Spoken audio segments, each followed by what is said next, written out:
Oke, jadi untuk pekerjaan saya rasa udah selesai dan saya akan coba untuk demoin. Jadi untuk requestnya itu kita diminta untuk ngebuat website e-ticketing ya. Jadi nantinya itu akan ada dua role. Yang pertama itu adalah customer dan yang kedua itu adalah admin. Jadi untuk customer itu nantinya dia ketika ngebuka website dia akan ditampilkan halaman landing gitu ya. Nah saya akan coba jelaskan dulu halaman landingnya. Jadi untuk halaman landing itu seperti ini. Tampilannya saya bikin seperti ini. Jadi ada home di sini, lalu ada sambutan. Ini sudah saya kasih sambutan. Jadi misalnya nantinya akan ada teks sambutan di sini. Kemudian ada pementasan. Di sini nanti kita akan tampilkan data tiketnya ya, data-data acaranya nantinya. Lalu ada tentang di sini ya. Jadi untuk tentang ini lebih ke di sini ada data visi misi, tujuan dan sejarah. Lalu ada video profil juga udah saya tambahkan di sini. Jadi nanti di admin itu kita bisa tambahkan video profil. Lalu ada alur pemesanan dan kemudian itu ada kontak ya. Jadi untuk kontaknya itu ada map, kemudian ada alamat, email, telepon, website, YouTube dan juga ada Instagram gitu ya. Itu untuk landing, jadi semua informasinya kita letakin di landing ya. Dan untuk di bagian pementasan itu kan ada section kita nampilkan tiketnya ya. Jadi kita bisa lihat di sini itu ada data tiket.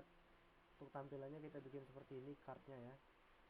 Di sini ada apa ya, fotonya, kemudian ada namanya, kemudian ada deskripsi singkat, ada button untuk beli tiket dan juga di sini ada sisa kuota. Jadi kita tampilkan ya. Kita tampilkan berapa sisa kuota yang tersedia gitu ya. Kemudian di sini ada harganya dan juga di sini ada waktu pelaksanaannya ya gitu. Nah di sini itu udah ada mekanisme ini ya, apa ya, maksimal tiket. Jadi kalau kita kan udah tahu di sini itu sisa kuotanya tinggal satu lagi. Jadi ketika kita beli itu maksimalnya itu satu. Jadi kita nggak bisa tambahkan, misal kita tambahkan segini, itu nanti seperti ini. Nah itu nanti kita nggak bisa submit dikarenakan memang maksimal pemesanannya itu satu gitu ya. Dan juga nantinya ketika kuotanya ini udah kosong ya, dia nanti tidak bisa dibeli lagi seperti itu. Itu dari sisi front end, tapi juga ada pengecekan dari sisi back end ya. Jadi di back end juga kita cek apakah memang request pembelian, jumlah pembeliannya itu masih mencukupi kuotanya atau enggak, seperti itu.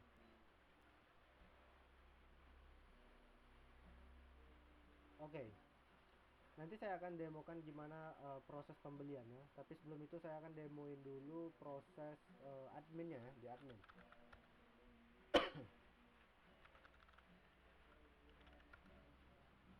Oke, jadi ini kita udah login di admin.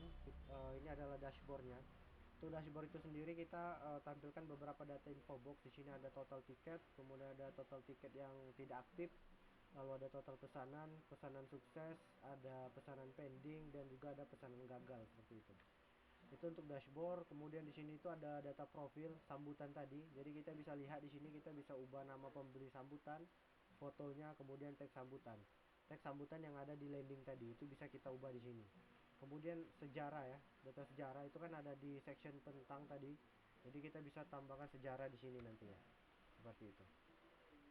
Lalu video profil, di sini kita bisa ubah ya untuk video profilnya. Ini kita inputkan video ya.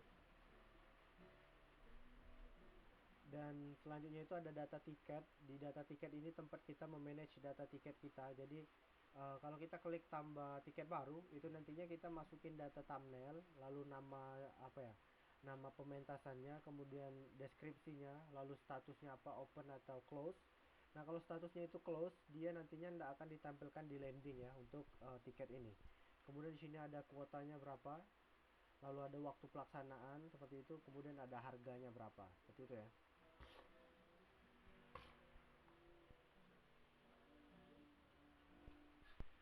Selain tambah itu juga udah ada action edit ya. Jadi kita bisa melakukan pengeditan seperti mengubah namanya, deskripsi, statusnya, waktu pelaksanaan, kuota dan juga harganya seperti itu.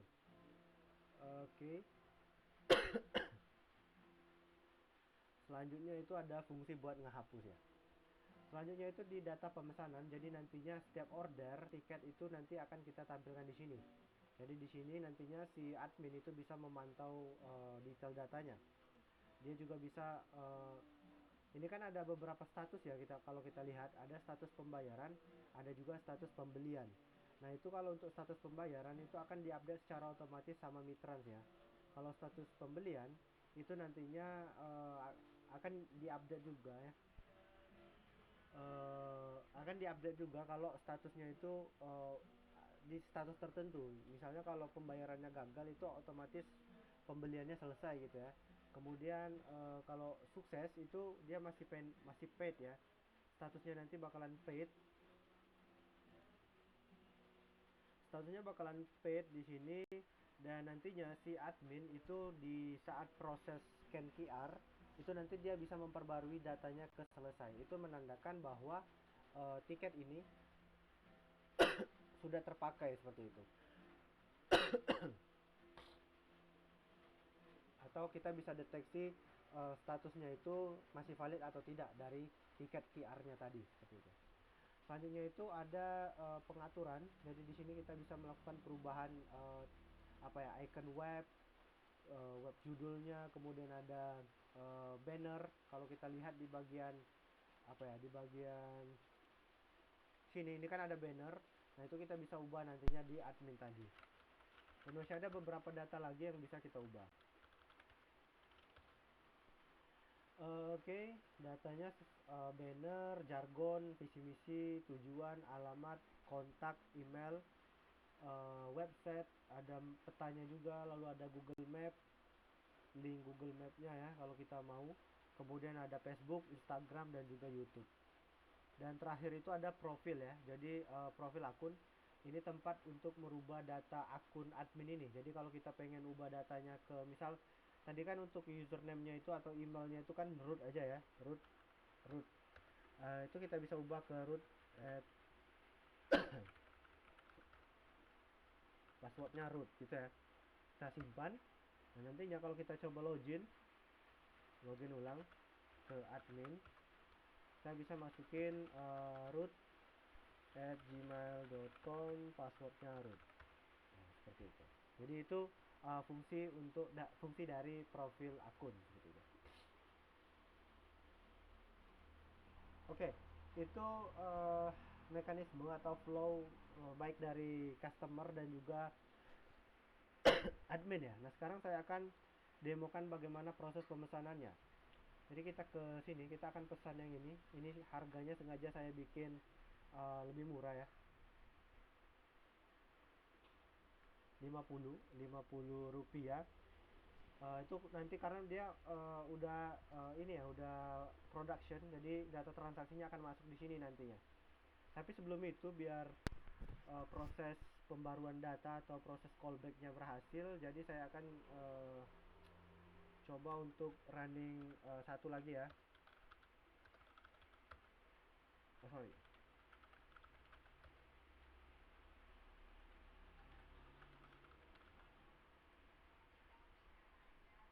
Jadi karena memang webnya belum kita hosting, jadi Mitrans itu belum bisa memberikan callback.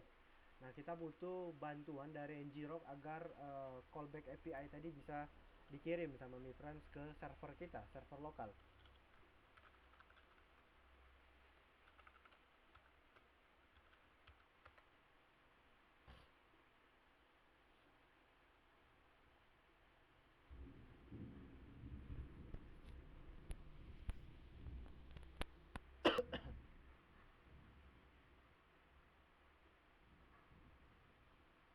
Oke, ini kita udah dapat linknya.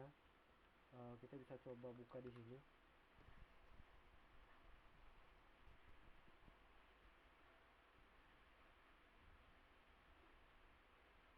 Oke, seperti ini. Nah, ini saya akan atur ke bagian settings dari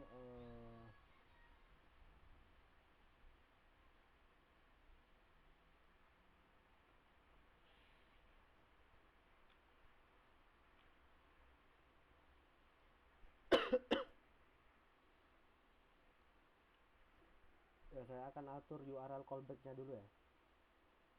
Ini koneksi lagi kurang stabil.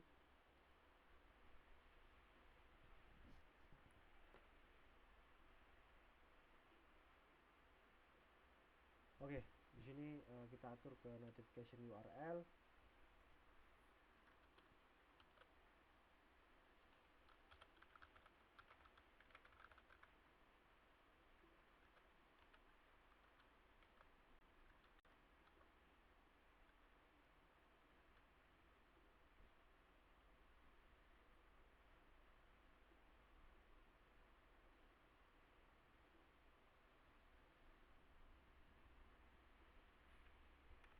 Oke, jadi untuk callback kita udah tetapkan di sana. Jadi seharusnya nanti Mitrans bisa memperbarui datanya.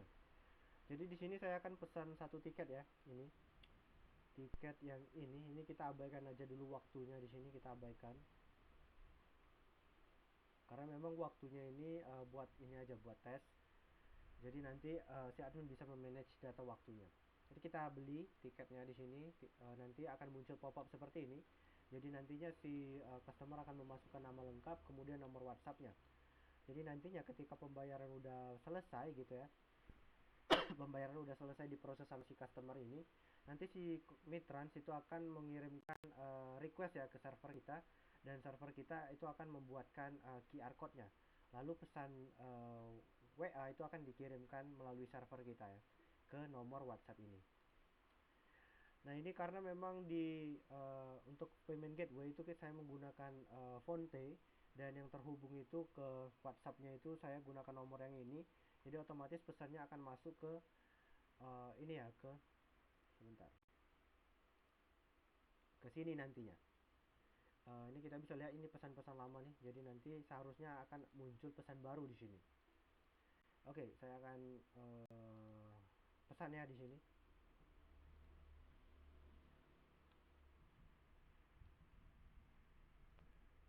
Oke, koneksi lagi kurang stabil, kita coba tunggu dulu ya. Nah, kita bisa lihat kita udah langsung secara otomatis dialihkan ke halaman pembayaran ya, pembayaran Mitrans. Nah, sekarang itu saya akan pilih yang QRIS ya, dan kita akan coba bayar di sini. Tapi sebelum itu kita coba cek di bagian Mitransnya ini apakah udah ada transaksi masuk gitu ya. Kita bisa coba validasi dulu.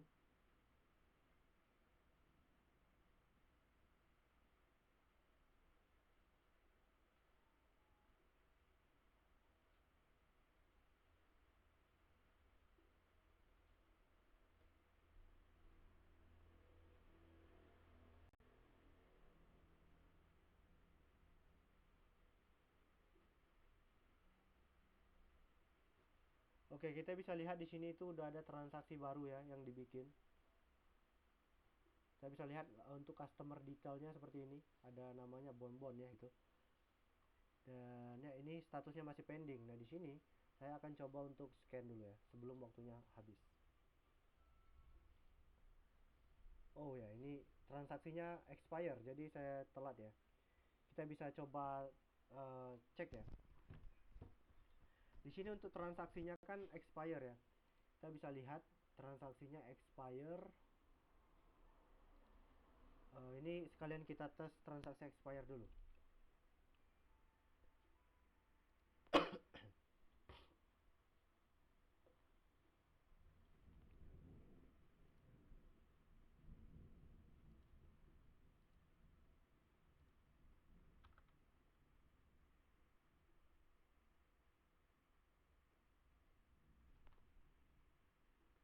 Aduh, ini koneksi lagi kurang stabil ini.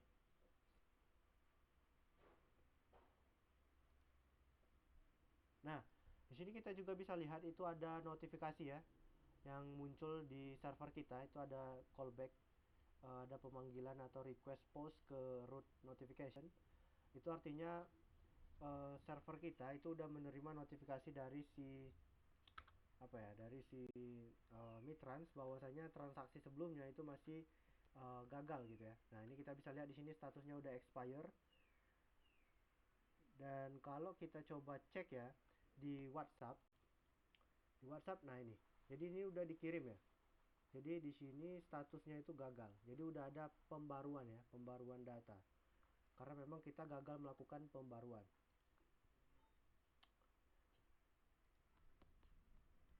Oke, itu tadi untuk yang sorry, kita coba cek juga ya di bagian admin.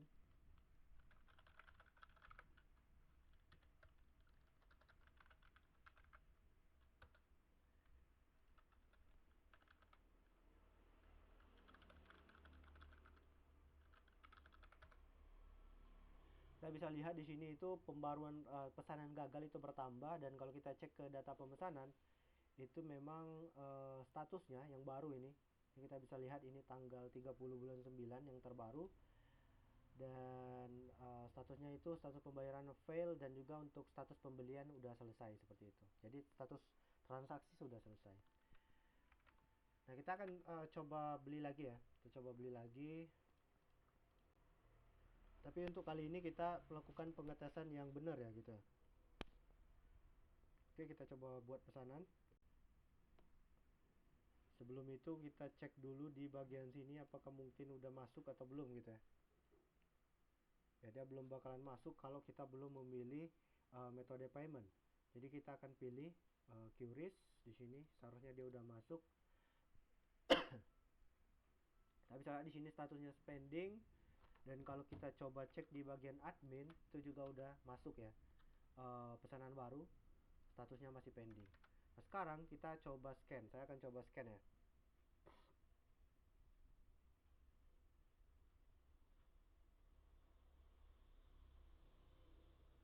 Oke, saya coba scan dan saya akan coba melakukan pembayaran ya. Oke, di sini pembayaran udah selesai. Kita bisa klik cek status. Nah, di sini paymentnya udah selesai, udah saya proses. Kalau kita cek di bagian sini, itu seharusnya dia udah settlement, artinya udah berhasil diproses. Dan kalau kita coba ya, kita coba cek di bagian admin, itu statusnya udah status pembayaran itu udah seharusnya udah ke update ke sukses seperti ini gitu ya. Jadi kita udah mendapatkan status baru untuk pembayaran udah sukses, dan status pembelian dia baru dibayar aja.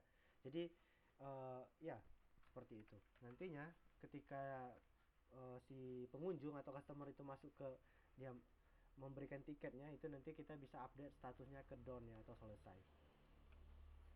Nah, kita bisa cek di WhatsApp ya. Kita bisa cek di WhatsApp itu. Nah, ini udah ada pesan baru di sini. Kita bisa lihat keep order ID, lalu ada produk, waktu pelaksanaan, kemudian ada jumlahnya, lalu ada total, kemudian ada QR code-nya, link QR code-nya. Jadi nantinya si customer bisa langsung klik atau ya klik aja ya. Klik QR code-nya seperti ini. Nah, ini untuk QR code ini nantinya bisa di-scan di admin. Jadi ada fitur scannernya nanti. Saya akan demokan untuk fitur scannernya karena memang webcam komputer ini sedang bermasalah ya. Nanti saya akan demokan melalui handphone aja. Oke, jadi flow-nya udah pas ya. Jadi ketika mana nih tadi? Jadi ketika pembayaran udah berhasil, itu nantinya sistem kita akan mengirimkan pesan WA ya, langsung ke nomor WA dari pembeli tadi, seperti itu. Dan kita bisa lihat di sini karena kuotanya karena pembelian berhasil, kuotanya habis gitu ya.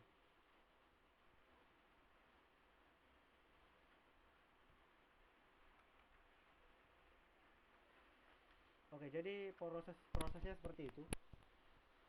Si customer itu membeli tiket lalu melakukan pembayaran, dan juga nantinya ketika pembayaran udah berhasil, itu nantinya si sistem kita itu akan mengirimkan pesan WA berisi detail pembelian, lalu ada juga QR code-nya. Nah, itu pesan ini dikirim baik status pembayarannya gagal ataupun berhasil gitu ya. Jadi kalau status pembayarannya gagal, itu nanti dia tetap mengirimkan pesan WA, hanya saja tidak ada QR code-nya, dan juga status di bagian admin itu dia udah ke update pembayaran fail gitu ya. Oke, jadi prosesnya seperti itu. Nah, saya akan demokan untuk proses scan-nya nanti, scan QR code oleh admin itu di handphone. Oke, mungkin segitu aja untuk video demo kali ini. Mudah-mudahan bisa dimengerti dan juga sesuai dengan request. Terima kasih.